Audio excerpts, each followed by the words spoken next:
Ваша сержант Луиза Мюррей, предоставьте документы на проверку, пожалуйста. Можно мою регистрацию? Нет. У меня же нормально все. Документы все предоставьте. Да, спасибо большое. Здравствуйте. Вы не подавали на регистрацию? Подавали?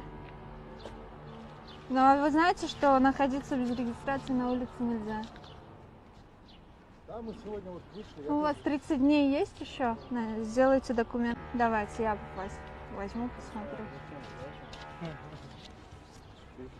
Мы перевозками На занимаемся. русском можно говорить, пожалуйста? Вот мне неприятно, прям вот вы стоите здесь, что-то тарахтите на русском. Мы же в России живем, правильно? Мы перевозки. С другом общаемся просто. Я еще раз прошу, на русском. В отдел поедем, еще хуже будет. Уважаемые, мы просто Сейчас, перевозками занимаемся. Мы вчера приехали. В течение месяца обратно уезжаем. Sizlerden geçse olur mu Acaba Разрешение на перевозку есть? Конечно. Есть, да? Эми ошондо силерди эмне кылайын? Эмне кылайын? А? Хором жүргүлө отделениеге кеттик. Ой, надо было Жана сказать.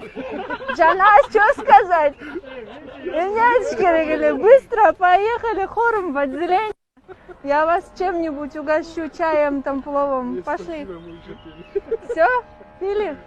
Ну ладно, хорошо тогда. Сенин паспортың бербейм, сенин паспортың меники. А что вы сразу так не сказали? Что, Я понимаете, просто так внедряюсь, понимаете, внедряюсь. Я лет 10 работаю уже. Конечно, С какого города? я не скажу. А Не, то просто меня когда- там посадят. Нет, просто когда по-киргизским разговаривать, приятно. Свои права не знаете. Потому что вы должны были спросить, на каком основании документы проверяете.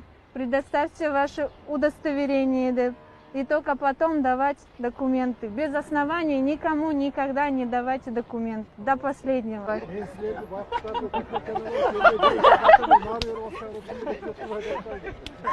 Была подставной актер Лорда, документы предоставьте на проверку. Все, оптом. Я же сказала, нет. Что происходит? Скажите, все убежали.